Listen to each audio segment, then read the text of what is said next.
नमस्कार दोस्तों, मेरा नाम श्रेयस शुक्ला और आज हम इस वीडियो में बात करने वाले हैं एग्रीकल्चरल एक्सटेंशन यानी कृषि प्रसार के बारे में और उसमें आईसीटी के क्या रोल हैं। हमारे साथ हमारे सहपाठी और मित्र प्रशांत मिश्रा जी बैठे हैं। तो प्रशांत जी, हमारे व्यूवर्स को बताइए कि एग्रीकल्चरल एक्सटेंशन यानी कि कृषि प्रसार होता क्या है। सबसे पहले हम जानते हैं कि एग्रीकल्चर होता क्या है। बेसिकली हमें पता है कि एग्रीकल्चर जो होता है ये 3 डायमेंशनल होता है। 3 डायमेंशनल का मतलब क्या है? पहला एजुकेशन, दूसरा रिसर्च और तीसरा फार्मर्स के पास ग्राउंड लेवल तक उस चीज़ को पहुंचाना। तो हमारा जो एग्रीकल्चर है इन 3 चीज़ से बन के बना है। तो जो हमारे फार्मर्स तक पहुंचाया, जो भी हमारे रिसर्च इंस्टीट्यूशंस में जो भी रिसर्च हो रहे हैं, नई नई टेक्नोलॉजी, इंफॉर्मेशन जो भी चीज़ें आ रही हैं, उस चीज़ को लैब से लैंड तक पहुंचाने की जो प्रोसेस होती है ये एग्रीकल्चर एक्सटेंशन के थ्रू करते हैं, जिसमें कृषि प्रसार हमारा यूज होता है। इसमें डिफरेंट टेक्नोलॉजी का प्रयोग करते हैं और रिसर्च स्टेशन की चीज़ को हम ले जाते हैं और किसान के ग्राउंड लेवल तक पहुंचाते हैं। इसी को हम कहते हैं कृषि प्रसार। तो प्रशांत जी, जैसा कि आप बोल रहे थे उसमें मैंने 2 वर्ड्स पकड़े, इन्फॉर्मेशन और टेक्नोलॉजी। तो हमारा किसान इन्फॉर्मेशन और टेक्नोलॉजी का कैसे प्रयोग कर सकता है? देखिए, अभी वर्तमान समय में एग्रीकल्चर में एक टर्म चल रहा है आईसीटी। आईसीटी का मतलब है इंफॉर्मेशन कम्युनिकेशन एंड टेक्नोलॉजी। ये आईसीटी इस समय एग्रीकल्चर्स में जो भी इंफॉर्मेशंस हैं, जो भी एग्रीकल्चर से रिलेटेड इंफॉर्मेशंस हैं, तो हम आईसीटी के माध्यम से किसान के पास रियल टाइम पे उसमें उनके पास उस मैसेज को डिलीवर कर रहे हैं। इस आईसीटी का मतलब ही ये है कि हम इलेक्ट्रॉनिक मीडियम के माध्यम से किसानों तक इंफॉर्मेशन जो भी आ रही हैं उसको हम रियल टाइम पे उनके पास डिलीवर कर रहे हैं। तो बेसिकली इसमें होता क्या है कि आईसीटी मतलब इंफॉर्मेशन, सूचना, कम्युनिकेशन मतलब संचार और टेक्नोलॉजी, तो तकनीकी, इन तीनों चीज़ों को मिला के ही आईसीटी बनाया गया है। तो जो भी आईसीटी के माध्यम से इंफॉर्मेशंस हैं उनको हम किसानों तक रियल टाइम पे पहुंचाते हैं। दूसरी चीज़, हम टेक्नोलॉजी का यूज करके किसानों से कम्युनिकेट करते रहते हैं। कम्युनिकेट जब करते रहते हैं तो हमारे कम्युनिकेशन, हम उनसे बात करते हैं, वो अपनी बातें बताते हैं। तो उन्हें किसी भी चीज़ के लिए, अगर कोई किसान कोई फसल लगाया हुआ है और उस फसल पे किसी प्रकार की इंसेक्ट लग गए या किसी प्रकार का उसको फर्टिलाइज़र का यूज करना है, तो हो सकता है कि संडे के दिन उसको ये ध्यान आया कि इस चीज़ को करना है। लेकिन आईसीटी के माध्यम से, किसान कॉल सेंटर के माध्यम से, ये सारी चीज़ें आईसीटी के ही अंतर्गत आती हैं। तो इसमें किसान क्या करता है कि फ़ोन करके या किसी ऑफिसर से बात करेगा और बात करके पूछ लेगा कि इस चीज़ की हमें अपने खेत में चीज़ें अप्लाई करनी है या ये चीज़ की प्रॉब्लम है।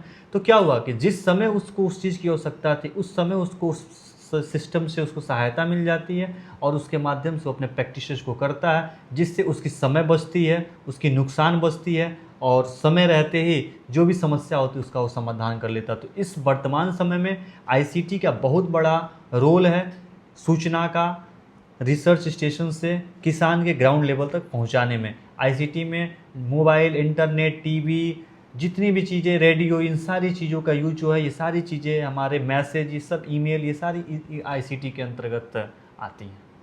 तो प्रशांत जी, मैं आपसे ये जानना चाहूँगा कि हमारा किसान इस आईसीटी के बारे में कैसे जागरूक होगा, कैसे जानेगा? ठीक है, अभी क्या है, वर्तमान समय में बहुत सारे किसान हैं जो इलिटरेट हैं।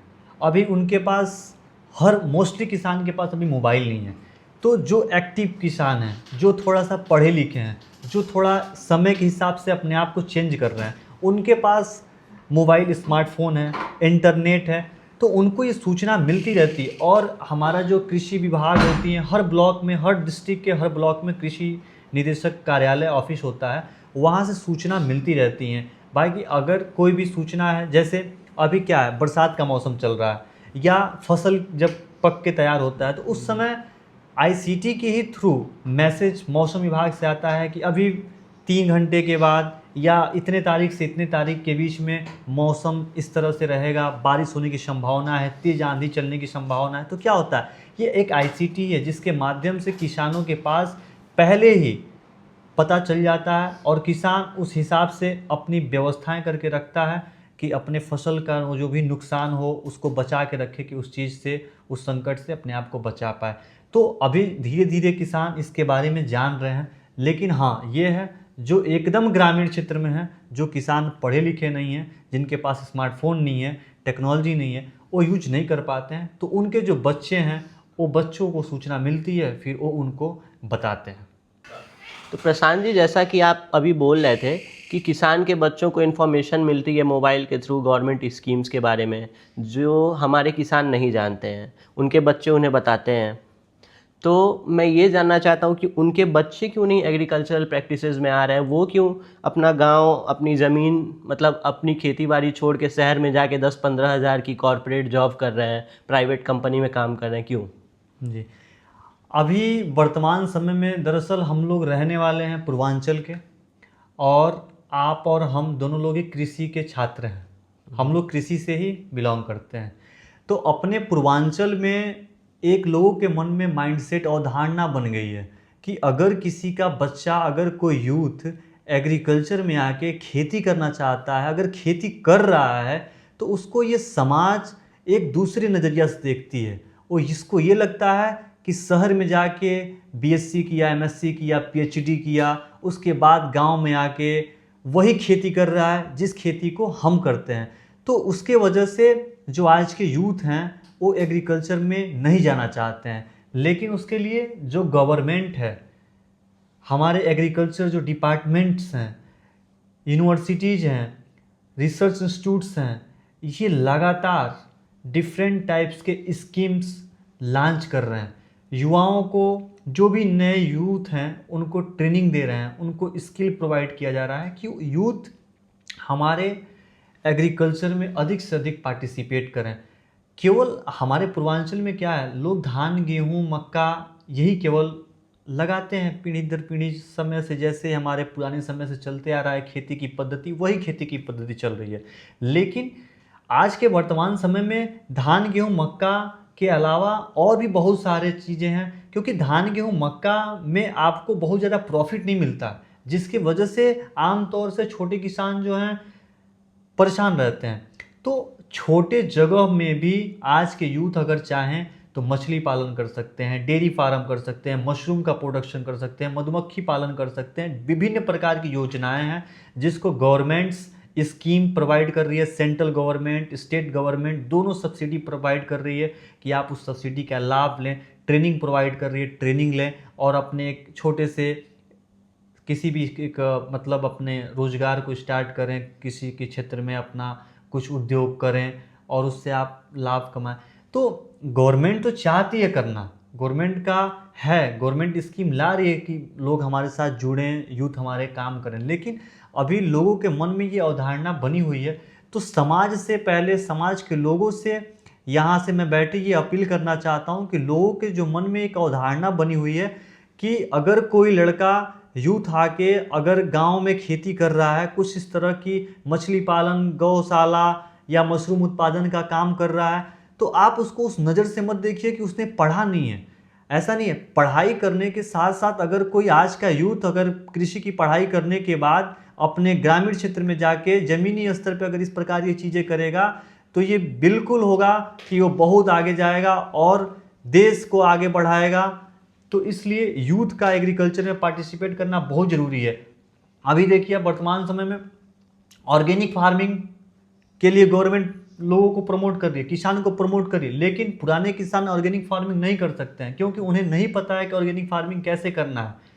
उन्हें ऑर्गेनिक फार्मिंग पे रिस्क लगता है। लेकिन अगर आज के यूथ चाहें ऑर्गेनिक फार्मिंग पे अपना क्रॉप का प्रोडक्शन लें, उसके लिए पेटेंट अपना ऑर्गेनिक फार्मिंग में बना लें, फिर ऑर्गेनिक फार्मिंग के जो प्रोडक्ट हैं वो अधिक दाम में बिकते हैं। आज के कुछ समय के बाद 10 साल, 15 साल, 20 साल के बाद आप देखिएगा कि ऑर्गेनिक फार्मिंग का किस तरह से अपने देश में डिमांड होगी। लोग ऑर्गेनिक प्रोडक्ट की ओर ढूंढेंगे खाने के लिए। विभिन्न प्रकार की बीमारियां फैल रही हैं, विभिन्न प्रकार से लोग दिन के दिन बीमार होते जा रहे हैं और इसीलिए सरकार ऑर्गेनिक फार्मिंग को लगातार बढ़ावा दे रही है कि आज के यूथ, आज के किसान ऑर्गेनिक फार्मिंग को करें।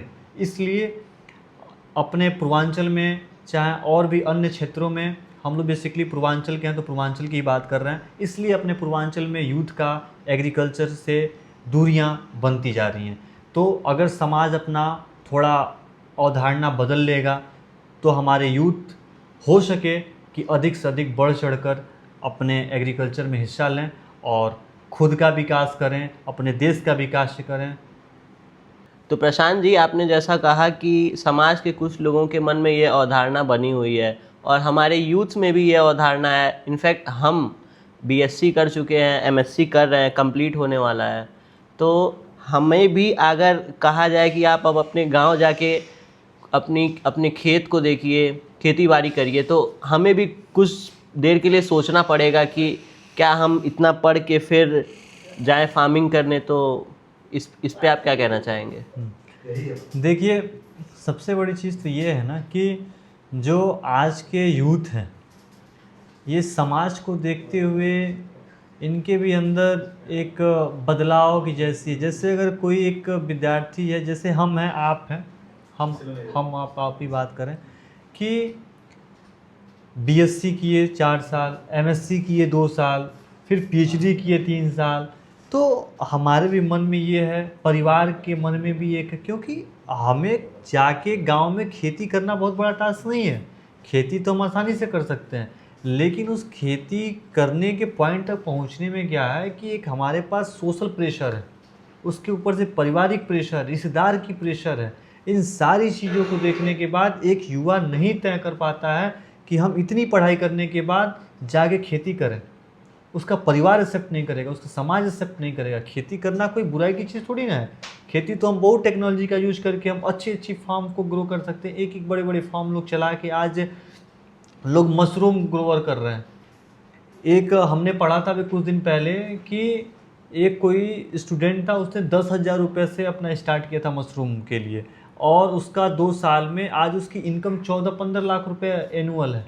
तो क्या इसमें आप प्राइवेट कंपनी में जाके इतना नहीं कमा पाएंगे, गवर्नमेंट में नहीं कर सकते। हमारे अंदर कुछ ना कुछ स्किल है, हर एक युवा के अंदर, लेकिन इस समाज का प्रेशर, परिवार का प्रेशर, रिश्तेदार का प्रेशर, ये सारे प्रेशर्स हमें इस चीज़ से रोक देते हैं कि हम अपने चीज़ों को खुद नहीं कर पाते हैं। इसलिए समाज की अवधारणा बदलने से ज़्यादा महत्वपूर्ण है कि हम अपने खुद की अवधारणा को पहले बदलें। अगर हम अपने खुद की अवधारणा को बदलेंगे तो निश्चित है कि धीरे धीरे करके एक दिन ऐसा क्रांति आएगा कि हमारे समाज की भी अवधारणा बदलेगी।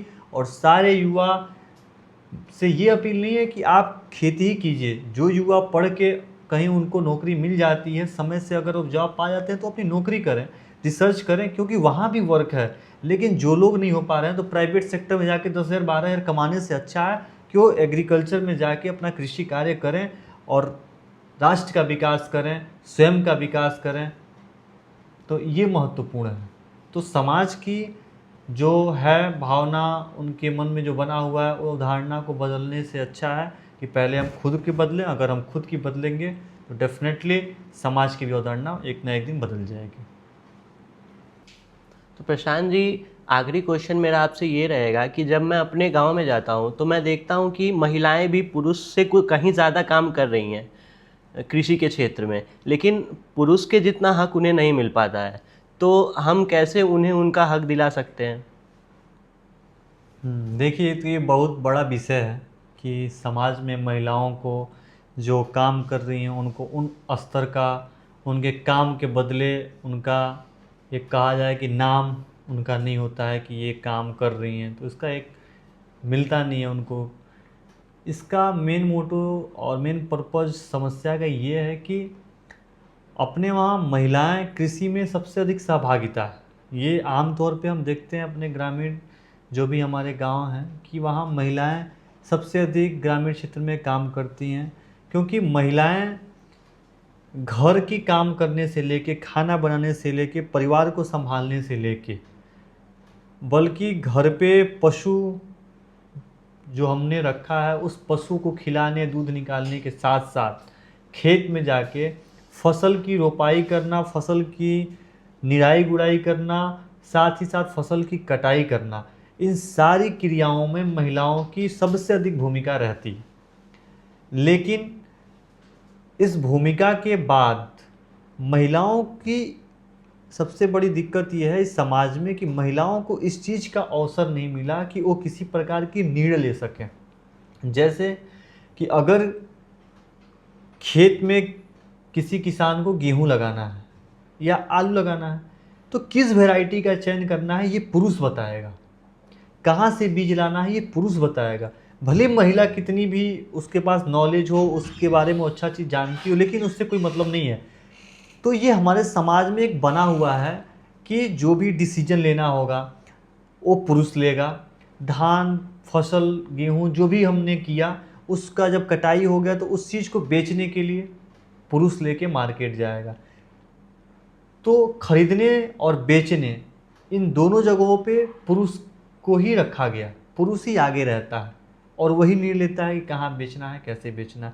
तो महिलाएं वहाँ से वंचित हो जाती हैं, और जब महिलाएं यहाँ से वंचित हो जाएंगी, जब भी कोई डिसीजन लेने से वंचित है, जब हम किसी चीज़ का निर्णय लेने के लिए कैपेबल नहीं है, हमें नहीं रखा जाएगा, तो फिर हमारा चेहरा तो सामने दिखेगा नहीं। इसलिए हमारे समाज में पुरुष वर्ग का चेहरा आगे आता है। अब आपने ये पूछा कि इस चीज़ को हम सामान्य कैसे करेंगे, तो सबसे ज़रूरी है इस वर्तमान समय में जेंडर इक्वलिटी।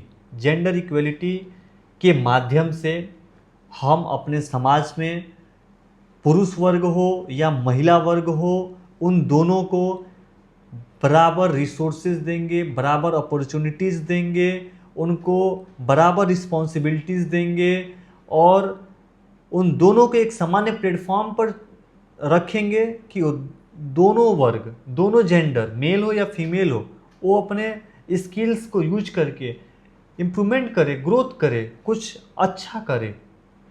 किसी को हम रोकने का अधिकार नहीं है। वर्तमान समय में अगर स्थितियां सुधारनी है तो उसमें दोनों जेंडर का बढ़ चढ़कर हिस्सा और बढ़ चढ़कर उन दोनों का एक समानता होना चाहिए। इसलिए जेंडर इक्वलिटी के माध्यम से हम इस जो हमारे जेंडर मेल और फीमेल के बीच में ये गैप बना हुआ है, इस गैप को हम दूर कर सकते हैं। और दूर करने के बाद जो आपने कहा कि उनको उस बराबर की हिस्सेदारी और सम्मान कैसे मिलेगा, तो जेंडर इक्वलिटी के माध्यम से ही हम महिलाओं को उनके जिस क्षेत्र में भी वो काम कर रही हैं उसमें सम्मान और बराबरी का हक और सारी निर्णय लेने के जो हक हैं इनको हम मुहैया करा सकते हैं, प्रदान करा सकते हैं। तो बहुत बहुत धन्यवाद प्रशांत जी, आपने हमारे किसान भाइयों को इस विषय से अवगत कराया, और आपका बहुत बहुत धन्यवाद और आभार कि आपने हमें समय दिया और हमने इस विशेष विषय पे चर्चा की।